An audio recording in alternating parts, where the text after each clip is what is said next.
Grazie Pastore Giuseppe e cari fratelli, io vi saluto nell'amore di Gesù, amen?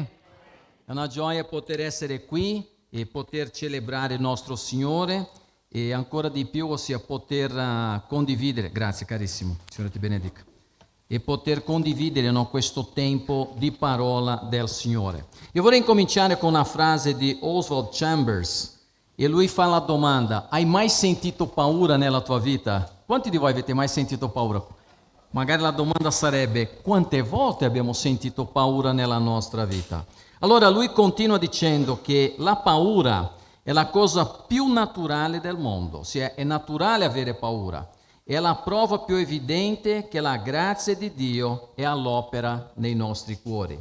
E quando noi ci facciamo prendere dal panico, la cosa notevole del timore di Dio è che quando si teme Dio non si teme l'altro. Quando si teme Dio non si teme l'altro.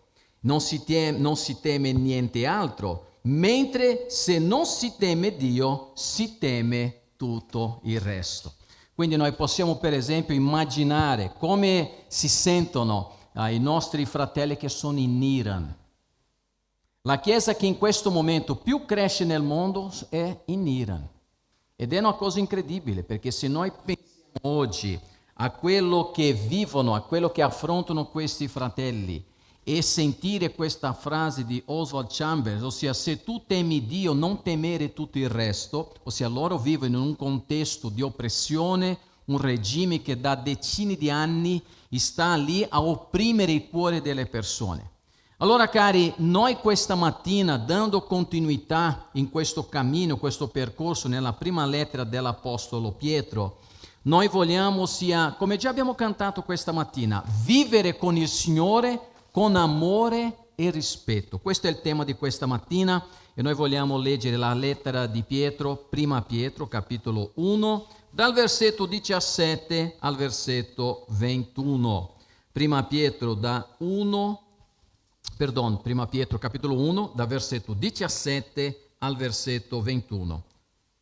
Avete trovato, carissimi? Prima Pietro, capitolo 1, versetto 17. Stiamo già andando verso la fine quasi di questo capitolo.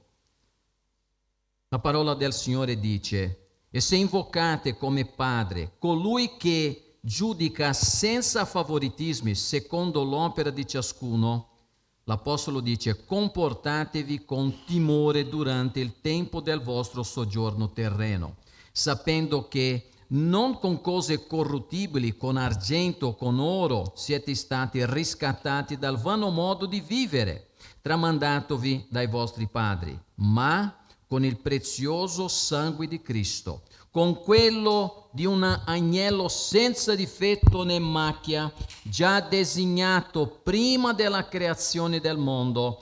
Egli è stato manifestato negli ultimi tempi per voi. Per mezzo di Lui, dice l'Apostolo, per mezzo di Cristo credete in Dio, che lo ha risuscitato dai morti e gli ha dato gloria affinché la vostra fede sia la vostra speranza siano in Dio. Parola del nostro Signore. Cari, noi vediamo questa mattina, ossia che noi tutti siamo chiamati a avere timore del nostro Signore. E lui parla di timore, ma una santa riverenza, non avere paura di Dio come se non potesse parlare con Dio, non potesse relazionarmi con Dio, ma allo stesso tempo neanche andare nell'altro estremo, ossia come se Dio fosse il mio compagno di banco a scuola. Quindi avere quel giusto equilibrio nel Signore, proprio perché Dio si è rivelato a noi nella sua parola. Abbiamo anche cantato questa mattina dell'amore, del rispetto verso Dio. Allora ci sono in questo brano che noi abbiamo letto almeno 3 cose che noi vogliamo ricordare e portare nel nostro cuore. 3 fatti che noi abbiamo bisogno di conoscere. E il primo che noi vogliamo conoscere e portare nel nostro cuore è conoscere il carattere dell'autore della redenzione, ovvero colui che ci ha salvati. Chi è? Il Signore Dio. Come è Dio? Come descrivere il Signore? La parola di Dio incomincia descrivendo qui nel versetto 17 che il Signore è l'autore della nostra salvezza. Se noi siamo salvati è perché Dio ha preso l'iniziativa, tra poco noi ne parleremo anche di più su questo, quindi Dio ci ha chiamati a Lui ci ha salvati e Pietro allora descrive chi è questo Signore, ossia dà l'identikit del Signore. Come descrivere il nostro Dio alla luce di questo brano della parola del Signore? Ci sono due aspetti qui che ci fanno capire chi è Dio. Chi è Dio per te? Pensa un attimo. Allora, versetto 17 dice, Dio come Padre. Allora, la prima cosa che noi vogliamo ricordare oggi è che il Signore è il nostro Padre. Vogliamo dire tutti insieme, il Signore è il nostro Padre.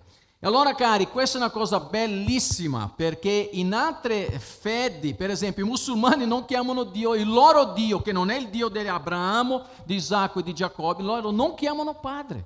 Mi ricordo ancora tanti anni fa, parlando con un musulmano, dice, ma come fai a chiamare Dio Padre? Ho detto, perché Lui è il mio Padre. Dal momento in cui Lui mi ha chiamato e io ho creduto nel suo Figlio Gesù Cristo, che è il Salvatore, Lui è diventato mio Padre, non per merito mio. Quindi Pietro dice che noi possiamo chiamare nostro Dio di Padre. Infatti Gesù Cristo è il più grande esempio. Lui, essendo Dio Figlio, chiama il Signore Dio Padre. Quindi vedete che il Signore Gesù addirittura quando insegna agli apostoli a pregare, qual è la prima frase della preghiera che Gesù ci ha insegnato? Padre nostro che sei nei cieli. Quindi è il nostro Padre. E se è Padre è perché noi siamo della sua famiglia. Se è Padre perché noi ci relazioniamo con Lui. Allora sì, noi abbiamo bisogno di vivere con il Signore in santa magnificenza, riverenza. E anche Paolo chiama il Signore Padre nelle sue diverse lettere quando si rivolge al Signore. E Pietro, vedendo noi qui l'Apostolo Pietro, non è la prima volta che lui chiama il Signore di Padre. Guarda com'è versetto 2, lo stesso capitolo 1.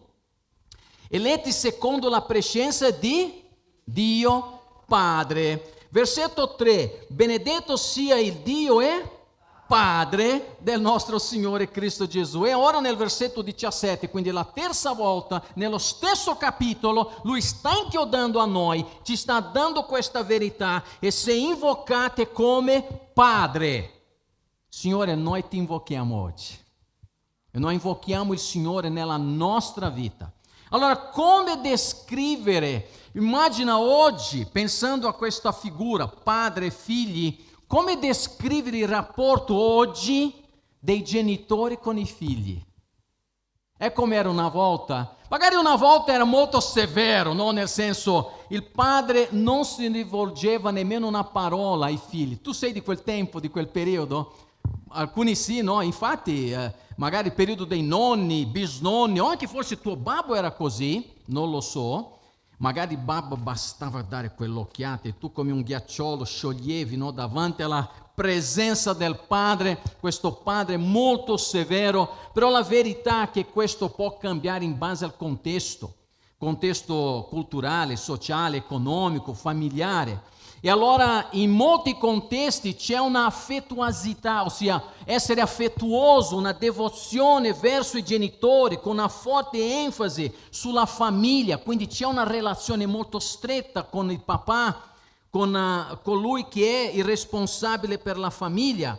Però è anche vero che oggi noi viviamo in una società dove spesso c'è mancanza di rispetto verso il proprio padre, dove giovani magari si rivolgono, soprattutto quando crescono, o magari sono nell'adolescenza o nell'inizio della gioventù, forse io già ho sentito frasi tipo in giro, no? Tu non capisci niente. È un figlio che dice al padre, tu non capisci niente. Magari c'è qualcosa, sì, anche tecnologico, che loro sono più bravi di noi più grandi. Però non dire a un padre, tu non capisci niente. Allora c'è questo paradosso. Pietro chiama Dio Padre e noi spesso non abbiamo una relazione buona con il Padre terreno. E allora io dico, chi non rispetta il Padre terreno non rispetterà nemmeno il Padre eterno.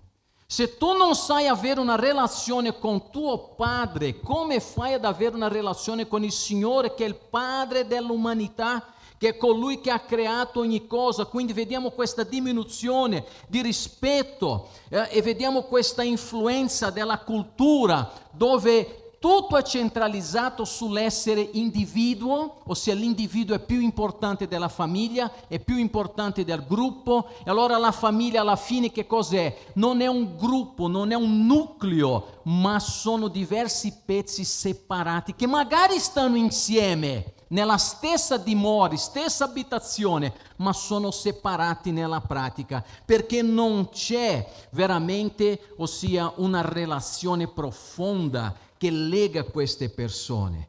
Allora, cari, che cosa ci sta insegnando il Signore? Cari, ci sta insegnando che noi, uno, dobbiamo avere rispetto verso i nostri genitori. Dobbiamo, magari sono anche anziani, forse magari stanno perdendo anche un giovedì, forse 2 giovedì, forse hanno perso la settimana intera, ma sono ancora i nostri genitori. E noi vogliamo amare e rispettare i nostri genitori. E noi che siamo padri o che abbiamo figli, soprattutto che hai figli piccoli, insegnate ai vostri figli a rispettare i genitori. A volte vedono anche un bambino piccolino, forse da un piccolo schiaffo, che non fa male nel fisico di un padre o di una madre, ma non permettere, non lasciare tuo figlio fare questo a te o alla madre. Non lasciare, perché bisogna rispettare i genitori. Bisogna chiedere per favore, grazie. Le buone maniere non sono state superate, non devono essere dimenticate. Noi dobbiamo ricordare che se una persona, soprattutto una famiglia cristiana, riconosce che il Signore è Dio Padre, ma non insegniamo ai nostri figli che loro devono, anche i nipoti, rispettando i nonni. Il nonno non è il cavallo che il figlio ha domesticato perché il nipote lo possa cavalcare. Noi dobbiamo, capito Enzo? Tu mi raccomando, Quindi noi dobbiamo insegnare rispetto, non dobbiamo magari tornare, no? Nei tanti anni indietro dove un papà non rivolge parola o non partecipa, non ascolta un figlio, ma non dobbiamo nemmeno andare dall'altro estremo dove un papà non viene più considerato e magari sente tu non sai fare niente. Cari, da questo noi veniamo alla domanda più importante in questa parte del sermone. Tu ami e rispetti il Padre Eterno? Perché il Signore sta dicendo nella sua parola, Gesù Cristo ha detto in Matteo 5, versetto 16, così risplenda la vostra luce davanti agli uomini, quindi la nostra testimonianza, affinché vedano le opere buone e glorificano il Padre vostro. Quando noi abbiamo un buon comportamento nella società, la gente dice, questa gente è figlia del Padre Eterno, perché guarda come si comportano. In questo andazzo che c'è nella società, loro non hanno perso la direzione, continuano a vivere una vita che porta lode al Signore. Ma vedete che non solo Pietro chiama il Signore di Padre, ma sempre nel versetto 17, guardate con me, lasciate la Bibbia aperta, se invocate Dio come Padre, colui che giudica. Quindi ci sono 2 cose, 2 attributi del nostro Dio. 1, Lui è Padre. Numero 2, Lui è giudice. Ai. Qua la cosa sia, non come se Padre fosse meno di giudice, però è molto chiaro. Giudice che giudica senza favoritismi. Un giudice spesso oggi, purtroppo, se non solo in Italia, ma in tante nazioni del mondo, i giudici sono sempre stati, in molti casi, non facciamo un'erba un fascio, quindi per carità, ma molti giudici sono corrotti. Il Signore invece dice che è un giudice senza favoritismo. E allora un credente dirà, sì Fabiano, ma noi non saremo giudicati. Amen? C'è qualcuno qua attento, È vero che ci sarà il giudizio del trono bianco e quello è solo per i non credenti. La parola di Dio dice nel libro di Apocalisse, capitolo 20, versetto 11 e 12, questo. Poi vidi un grande trono bianco e colui che vi sedeva sopra. La terra e il cielo fuggirono dalla sua presenza e non ci fu più posto per loro. e vide i morti, grandi e piccoli, in piedi davanti al trono. E i libri furono aperti, e fu aperto anche un altro libro, che è il libro della vita, e i morti furono giudicati dalle cose scritte nei libri secondo le loro opere. Quindi questo è il trono bianco per tutti, soprattutto appunto per i non credenti, ma poi c'è un secondo giudizio, il giudizio di Cristo, e questo è per i credenti. Non è un discorso per dire tu sei salvato e tu hai perso la salvezza, perché questo non esiste, amen. Il Signore sia salvato, amen o no? Siete d'accordo? Perché se tu credi in un Dio che ti dà la salvezza e poi la mattina si sveglia, non ho cambiato idea, tu non ti do più la salvezza, questo non è Dio, Lui è un padre. Lui non è che dice sono diventato tuo padre perché ti ho adottato per la fede che hai avuto in Cristo e dopo ti voglio mandare, cacciare via dalla mia presenza. No, la parola non insegna questo, ma per i credenti lo scopo del giudizio di Cristo è lo scopo del servizio. Tutti i credenti sono chiamati a servire il Signore, ma quando un credente non serve Dio sarà davanti al Signore e deve dimostrare quanto ha servito Dio per la gloria del Signore. La Bibbia insegna che noi siamo stati giustificati per grazia. La Bibbia insegna che noi siamo stati diventati adottati come figli di Dio per mezzo della grazia, perché Lui ci ha dato il diritto di diventare figli di Dio perché abbiamo creduto in Lui. La parola insegna anche che non c'è più nessuna condanna per coloro che sono in Cristo Gesù. Romani capitolo 8, versetto 1. Non c'è un giudizio che possa togliere la salvezza, ma c'è un giudizio che parla di ricompensa del nostro servizio al Signore. Vi piace ricevere dei doni, regali, sì o no? Non dirmi di no, che dirò che non è vero. Cari, immagina che il Signore Padre Eterno ci vuole dare dei doni. Io non parlo della salvezza, perché quello Lui l'ha dato, punto e basta. E noi dobbiamo vivere per la sua gloria. Ma immagina che tu hai ricevuto i doni, o almeno un dono lo hai ricevuto, però cosa fai? Fabiano, cosa fai? Io non posso vivere così al Signore che mi ha salvato. Lui ha determinato che se Lui ci ha dato un dono è per il servizio del Signore. L'Apostolo Paolo dice in Romani capitolo 14 versetto 10: ma tu perché giudichi tuo fratello? Sta parlando dei credenti. Anche tu perché disprezzi tuo fratello? E Paolo aggiunge Romani 14 10: poiché tutti compariremo davanti al tribunale di Dio. Allora Dio sa quello che io ho fatto e quello che io non ho fatto. Se ho avuto la grazia, ricevuto la grazia di avere la salvezza, io sono chiamato a essere un ambasciatore di Cristo nella mia casa, nella Chiesa di Cristo, nel mondo, al qualsiasi posto dove Lui mi possa mettere. Paolo continua anche in 2 Corinzi 5:10: noi tutti infatti dobbiamo comparire davanti al tribunale di Cristo, affinché ciascuno riceva la retribuzione di ciò che ha fatto, quando era nel corpo, sia in bene sia in male. Il Signore sta oggi, cari, chiamando noi. E forse noi viviamo in un Vangelo oggi che noi non rispettiamo Dio come Padre e molto meno come giudice. Perché per dire, vabbè, ci sono i pastori, o c'è un diacono nella chiesa, o c'è qualcuno che fa qualcosa, o c'è la sorella che bada ai bambini durante il culto, questo è il servizio, fanno loro. Io vengo per assistere il culto. Tu sei di questa mentalità? Io spero proprio di no. Perché se noi siamo un corpo, e per la gloria di Dio noi siamo un corpo, Dio ha dato a te una capacità divina per la sua gloria. E noi vogliamo comparire davanti al Signore. La Bibbia dice che questo giudice, capitolo 1, versetto 17 di Prima Pietro, è un Signore che giudica senza favoritismi. È un Signore che giudica secondo l'opera di ciascuno. E per questo l'Apostolo Pietro, guarda com'è l'ultima parte di questo versetto. Che cosa dice nel versetto 17?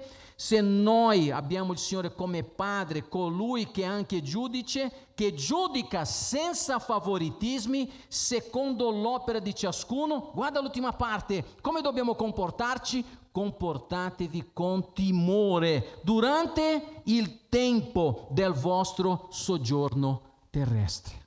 Quindi mentre io sono in questa vita, e la vita passa veloce, io mi devo comportare bene, non per avere la salvezza, ma per onorare Dio. Cari, se noi rimanessimo inginocchiati durante tutta la vita dicendo grazie Signore, alleluia al Padre, al Figlio e allo Spirito Santo, grazie Signore, alleluia, alleluia, alleluia, alleluia, non basterebbe per ringraziare il Signore per quello che Lui ha fatto per noi.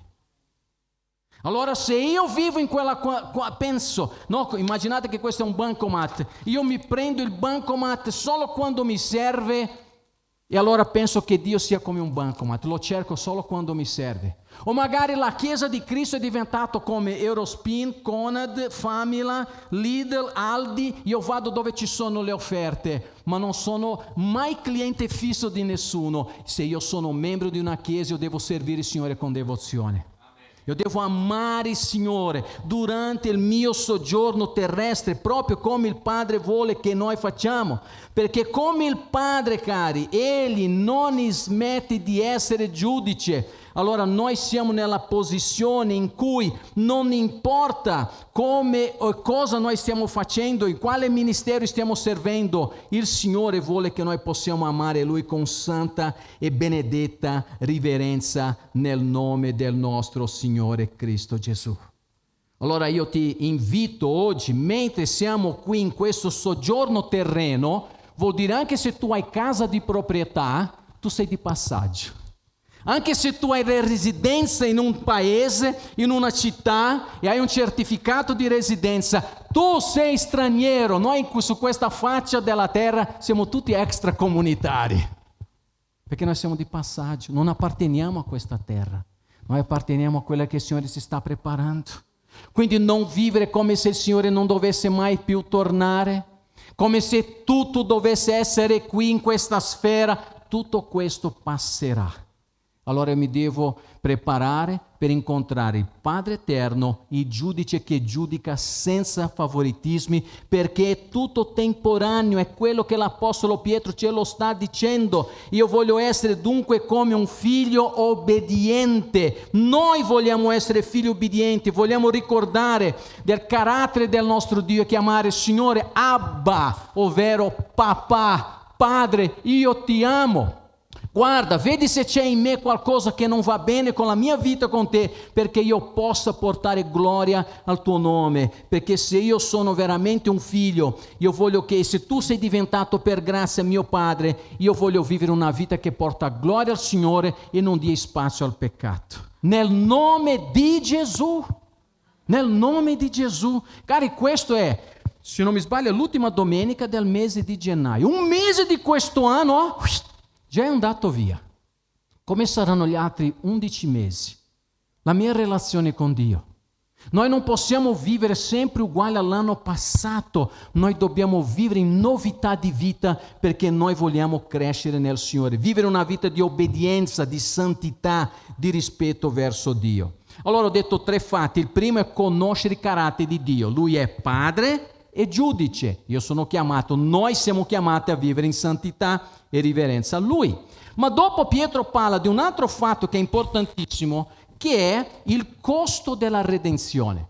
Quanto è costato al Padre dare la salvezza a noi? Guarda versetto 18. Versetto 18 l'Apostolo Pietro dice: sapendo che non con cose corruttibili, con argento, con oro, siete stati riscattati dal vano modo di vivere tramandatevi dai vostri padri, ma, versetto 19, con cosa? Amen. Con il prezioso sangue di Cristo, come quello di un agnello senza difetto né macchia. Allora l'Apostolo Pietro sta dicendo: guarda, noi siamo stati salvati non per qualsiasi cifra, non c'è denaro che possa pagare, il Signore ha pagato per noi. Per questo il versetto 17, l'ultima parte, noi dobbiamo comportarci come persone che portano gloria a Dio, o come dice l'Apostolo Pietro, ossia vivendo ciascuno, comportandosi con timore durante il nostro soggiorno terreno. Cari, diciamo la verità, noi sbagliamo. E sbagliare è della nostra natura di peccato, ma che Cristo ci ha redenti. Io non devo rimanere a sbagliare perché è costato tantissimo per la nostra redenzione, il sangue di Cristo. E questo riscattati vuol dire che noi siamo stati liberati. Non so se avete visto mai questi attrezzi, no? Una sorta di pinza, ma una pinza grande, ossia per tagliare, che ha la potenza di tagliare anche una catena. Non so se c'è un nome. Cesoia? Allora, se tu non ce l'hai una cesoia, a te non ti serve, non ti preoccupare, ma c'è una cesoia che il Signore ha usato spiritualmente per togliere la catena che aveva legato noi alle tenebre, al peccato, separati da Dio. Il Signore non ha usato una cesoia, ma ha usato il sangue del Figlio per pagare per i nostri peccati, perché se ci fosse stato una persona che avrebbe potuto pagare per i nostri peccati, il Signore avrebbe detto: vai-ci tu, perché io non devo scendere. Ma non c'era.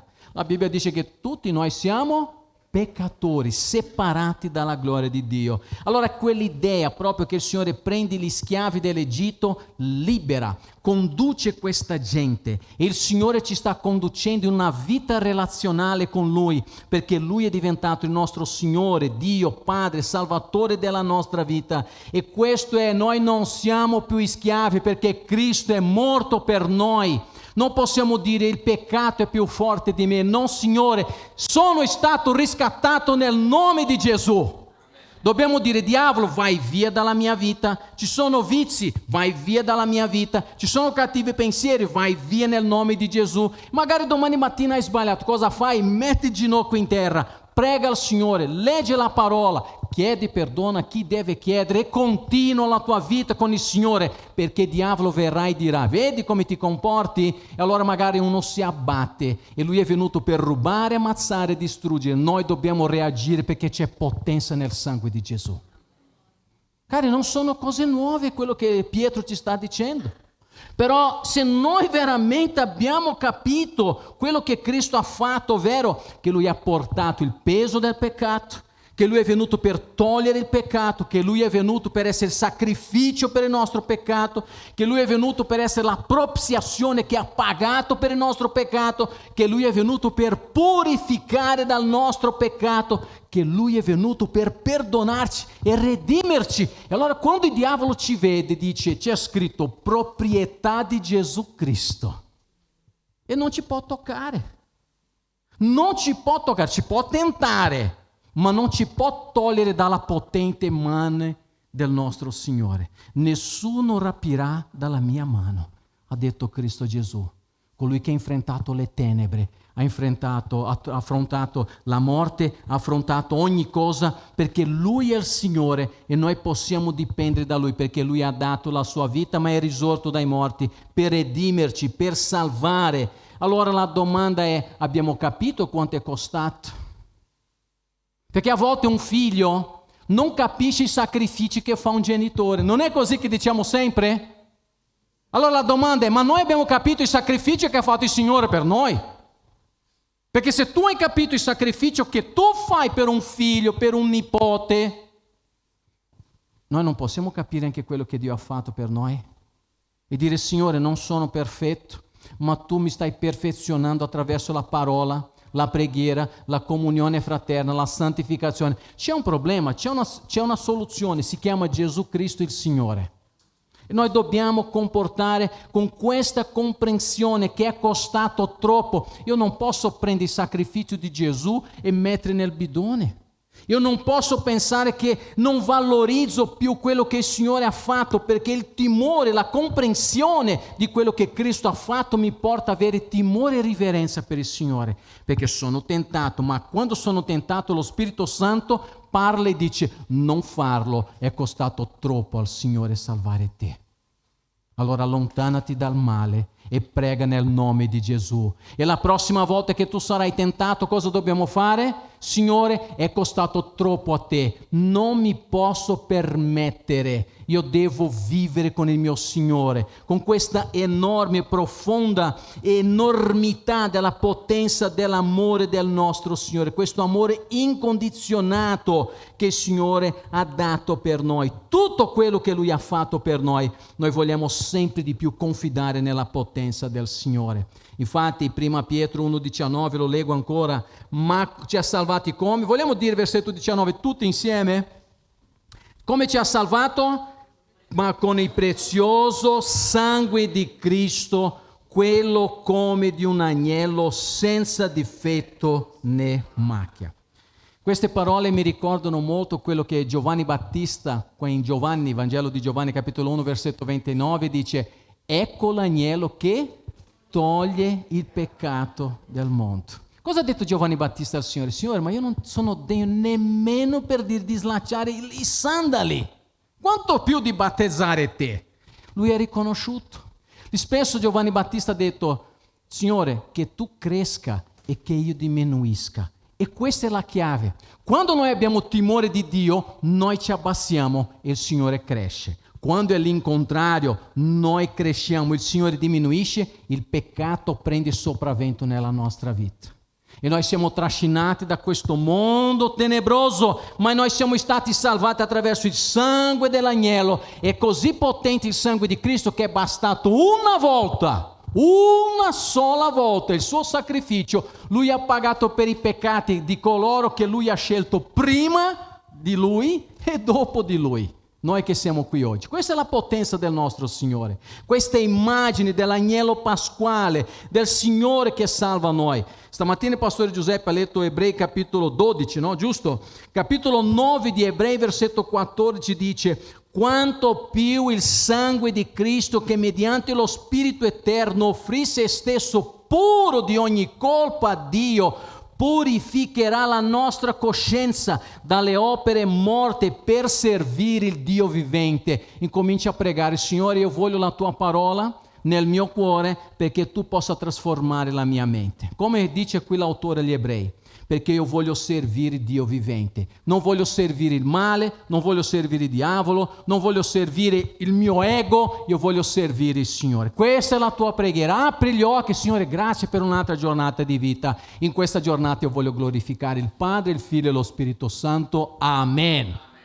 E quando viene la tentazione, è costato troppo al Signore. Io mi devo santificare, devo avere amore, timore, riverenza, perché oggi noi possiamo glorificare il Signore. Quindi 3 fatti. Il primo, noi riconosciamo il carattere dell'autore della redenzione, riconosciamo il costo della redenzione, della salvezza, e l'ultimo punto è il proposito della redenzione. Alla fine Dio per cosa ci ha salvati? Versetto 20, guarda lì nella Bibbia, versetto 20 dice: già designato prima della creazione del mondo, Egli è stato manifestato negli ultimi tempi per voi. Per mezzo di Lui credete in Dio che lo ha risuscitato dai morti e le ha dato gloria, affinché la vostra fede e la vostra speranza siano in Dio. Allora il significato profondo della nostra redenzione, quando è stato determinato? Cosa dice nel versetto 20? Quando? Quando Gesù è nato? Quando Lui si è incarnato? Prima della creazione del mondo. Cari, Dio è molto più grande di quello che noi possiamo concepire nella nostra mente. Immagina che prima della creazione del mondo Lui già sapeva i nostri nomi, Lui già ci conosceva, Lui già aveva determinato che il Figlio sarebbe venuto nel mondo. Adamo non era stato creato e Dio già aveva fatto ogni cosa, perché questo è il Signore. Io ho sentito qui preghiere, grazie a Dio questa mattina: Signore, tu sei sovrano su ogni cosa. Lui è comandante. Magari noi vediamo il mondo che si sta sfasciando, guerre di qua, guerra a destra e a sinistra, veramente, no? Perché sia all'est che a ovest ci sono rumori di guerra. E noi siamo in Europa e siamo qui in mezzo, però il Signore comunque è sovrano. Non importa quello che accade, perché prima della fondazione del mondo il Signore ci ha scelto, cari. Questo scelti vuol dire che il Signore ci ha determinato alla salvezza, e questa è la potenza di Dio, perché l'ha fatto per la sua gloria. attraverso la sua sovranità. E Dio ha pianificato ogni cosa, ha realizzato, ha previsto e predestinato cose che non sono slegate, ma sono altamente collegate l'una con l'altra. Leggo un versetto di Romani, capitolo 8, versetto 29. L'Apostolo Paolo afferma a proposito di predestinazione, perché quelli che ha preconosciuti li ha predestinati a essere conforme all'immagine del figlio suo, affinché egli sia il primogenito fra molti fratelli. Versetto 30. E quelli che li ha predestinati li ha pure chiamati, e quelli che li ha chiamati li ha pure giustificati, e quelli che ha giustificati ha pure glorificati. Quindi non è solo stato rivelato la salvezza a noi, ma il Signore alla fine dei tempi sta dicendo che già prima che tutto fosse, il Signore già aveva determinato chi sarebbe venuto a Lui. E questo, attenzione, Cristo non è stato creato in questo percorso, Lui è sempre Dio, amen. Il Padre, il Figlio e lo Spirito Santo è un solo Dio. Il Padre è Dio, il Figlio è Dio, lo Spirito Santo è Dio, eppure ce n'è un solo Dio. Come funziona questo? Noi non sappiamo descrivere, non possiamo spiegare com'è questo, ma noi possiamo ripetere quello che la Bibbia ci insegna. E per mezzo della fede confidare nel nostro Signore che si è rivelato a noi. Infatti versetto 20 dice: Egli è stato manifestato per voi quando? Negli ultimi tempi. Allora oggi, anche se tutto è incominciato, prima che tutto fosse, il Signore si è rivelato a noi. Puoi dare un alleluia, un gloria a Dio? Perché noi abbiamo ricevuto questo dono, questa rivelazione da parte del nostro Dio. E nel versetto 21 dice: per mezzo di Cristo, in Lui credete. In chi? In Dio. Se noi crediamo in Dio oggi è per mezzo del nostro Signore Gesù Cristo, perché nessuno poteva salire in cielo. Il Signore cosa ha fatto? Ha mandato suo figlio che è disceso su questa terra. E per mezzo del figlio noi abbiamo una relazione. E per mezzo del figlio noi possiamo chiamare il Signore Padre. E per mezzo del figlio Lui è il nostro giudice, il nostro garante. Cristo Gesù è il nostro avvocato. Siamo stati giustificati, abbiamo la vita eterna. Attraverso di Cristo abbiamo la salvezza, la liberazione dalla vita senza scopo. E allora dobbiamo affrontare la morte, dobbiamo affrontare le malattie, e non si può cambiare questo, ma nulla può togliere la speranza che noi abbiamo in Cristo Gesù. E quando noi ci ricordiamo che il Signore è sovrano e che noi siamo forestieri, siamo qui solo di passaggio, sì, a volte dobbiamo attraversare un grande tunnel, ma non ti preoccupare che passa veloce, perché dall'altra parte ci aspetta il Padre eterno. Allora vivi la vita con questa prospettiva, perché se tu guardi solo quello che ci sta attorno, tu rimarrai triste, deluso, perché magari vedi il peccatore che prospera e tu che credi nel Signore che non hai questa gioia. E allora il diavolo fa proprio questo, cerca di infilare dei chiodi nella nostra mente perché noi non vediamo le cose dalla prospettiva divina. Quando vedi il male che sta prosperando nel mondo, guarda il Signore. Leggi a casa il Salmo 73. Leggi a casa il Salmo 73. Perché il salmista fa proprio questa domanda a Dio: ma come può essere, Signore? Quello non crede in te e prospera, io che credo in te e sto in questa situazione. Allora credi nel Signore, perché Lui è sovrano, Lui è Padre, Lui è giudice e comanda che noi dobbiamo vivere per la sua gloria. Il Signore ci ha liberato di questa vita senza scopo. Più servi Dio, più gioia hai nel Signore. Hai la gioia di amare Dio, hai la gioia di parlare del Signore. È una cosa incredibile, perché più doni te stesso, più ricevi.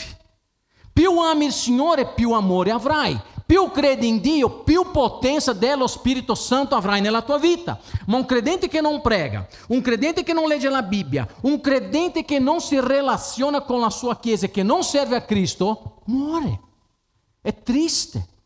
E come può parlare, come può pregare per una persona latina, no? Che ho sentito che non sta bene? Quindi preghiamo per la nostra sorella, andiamo a trovare lei, facciamo vedere la Chiesa presente. Dobbiamo migliorare, cari, io devo migliorare, tu devi migliorare, noi dobbiamo migliorare. Ma il fatto che noi non dobbiamo migliorare, non deve essere una scusa perché io dica no, non ci posso fare più niente. No, questo è diabolico. Il Signore è Padre, il Padre non ci abbandona. Allora noi oggi dobbiamo prendere la decisione. Se sto spendendo troppo tempo con il cellulare, meno tempo con il cellulare, più tempo con il Signore. Cari, noi dobbiamo, vi ricordate Gesù quando era con la donna samaritana? Gesù aveva fame, lui si è seduto vicino al pozzo e allora gli apostoli sono andati a provvedere il mangiare. Nel frattempo Gesù predica la parola del Signore a quella donna, lei si converte a Cristo, va a chiamare la gente del paese, quelli stanno arrivando e i discepoli arrivano con il pane, perché non avevano visto nulla, no? E Gesù dice, il mio pane io già ce l'ho. Ma come ce l'hai Gesù? Ma ti hanno dato da mangiare? Gesù dice, il mio pane è fare la volontà di Dio. A volte il telefono squilla. Sai cosa deve fare? Non rispondere. Stai leggendo la Bibbia. La settimana scorsa io ero in chiesa a Rimini per la preghiera, sto parlando della Bibbia ai fratelli. Cari, il mio telefono era in silenzioso. Se tu non è in silenzioso ti tiro l'orecchio, nel nome di Gesù. Che c'era un bling bling bling bling prima qua che sentivo, non so da dove veniva. Io non ho risposto, mi hanno chiamato 7 volte. Dopo quella persona non so chi sia, non so chi è e non voglio nemmeno sapere. Dio mi perdoni. Però durante il messaggio mi voleva interrompere. Io sai cosa ho fatto? Non ho risposto. Perché quando noi abbiamo la mente in Cristo, può cascare. Mia moglie lo sa. Se mi chiama, se io sto predicando, io non rispondo. Mandami un messaggio, anche se è una cosa urgente.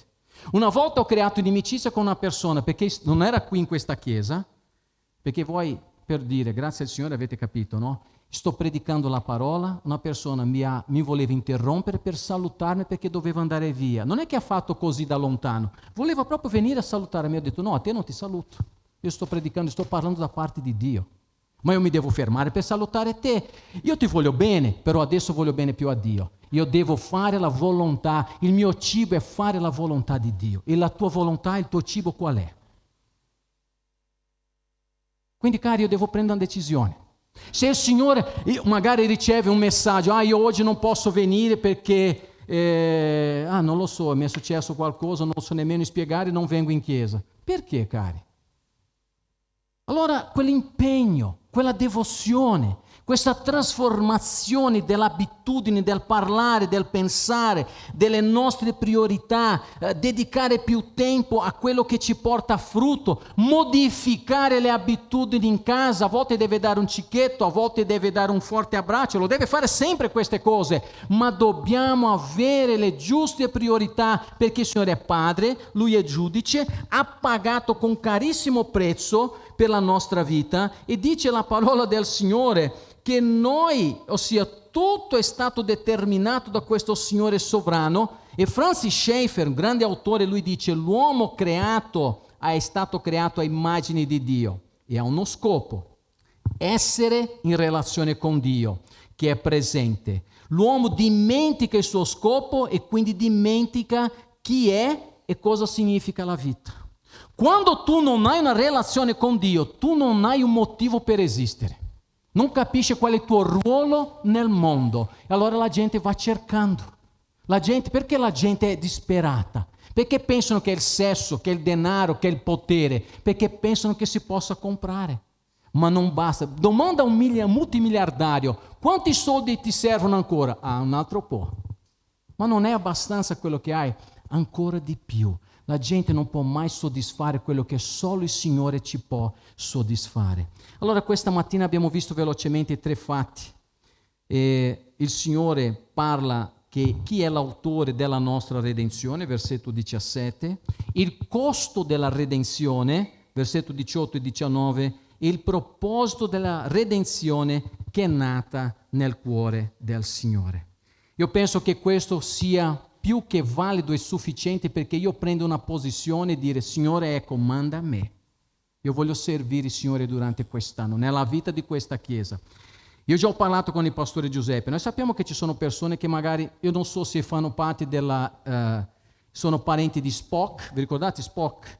Quello che c'era in Star Trek, che stavano in un posto e dopo sparivano. Vi ricordate questo? Queste puntate? No, è perché siete giovani, non sai quello che avete perso. Scherzi a parte, allora, queste erano persone che avevano questa spazzonave, stavano in un pianeta e entravano come se fosse un box doccia. Enzo non perdeva neanche una puntata. Se entrava in questo box doccia e sparivano e apparivano da un'altra parte. A volte penso che i credenti pensano di essere in Star Trek, perché stanno in chiesa all'improvviso e non li vedi più. Andiamo a cercare queste pecore smarrite. Non è compito solo del pastore Giuseppe e del pastore Aimone, è di tutti noi. Anche questo fa parte di una vita che glorifica il Signore. Telefona, chiama, esorta. Oh, ma vogliamo darci una svegliata? Tu fai parte di una chiesa, servi il Signore. Non pensare solo a te, noi dobbiamo pensare al corpo di Cristo, perché questo è il tempo in cui il Signore ci ha chiamato a servire Lui. Posso contare?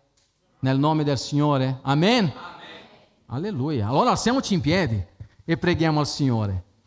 Padre, io ti ringrazio per questo tempo di parola, ringrazio per il tempo, Signore, che Tu hai dato a noi per tornare a vivere sempre più forte nel Signore. Padre, anche per questa settimana, per gli impegni della Chiesa, per incontri, per riunioni, per preghiera, per tempo di lettura biblica, fa, Signore, che noi possiamo ricordare quello che Tu hai fatto per noi e che possiamo essere precisi nel nostro cammino con Te. Sicuramente, Signore, noi sbaglieremo, ma la Tua grazia stringe, Signore, il nostro cuore, ci fa, Signore, chiedere perdono al Signore e dire: Signore, io non ne smetto, ma persevero fino alla fine, perché Tu hai pagato un caro prezzo per me. Signore, mandaci come i Tuoi ambasciatori per andare a incoraggiare chi è infermo, chi è malato, Signore, spiritualmente, affinché sia incoraggiato nella parola di Dio. Ma fa, Signore, che noi possiamo uscire anche a predicare la Tua parola in questa città, in questa provincia, predicando che Gesù Cristo è il Signore, colui che è il nostro Redentore, il Padre eterno, che è un giudice severo, lo zelo del Signore. Padre, noi diamo gloria a Te e Ti glorifichiamo e Ti ringraziamo perché Ti possiamo chiamare Padre, oggi e sempre, attraverso la fede e la grazia in Cristo Gesù. Amen. E il popolo di Dio dice: Amen.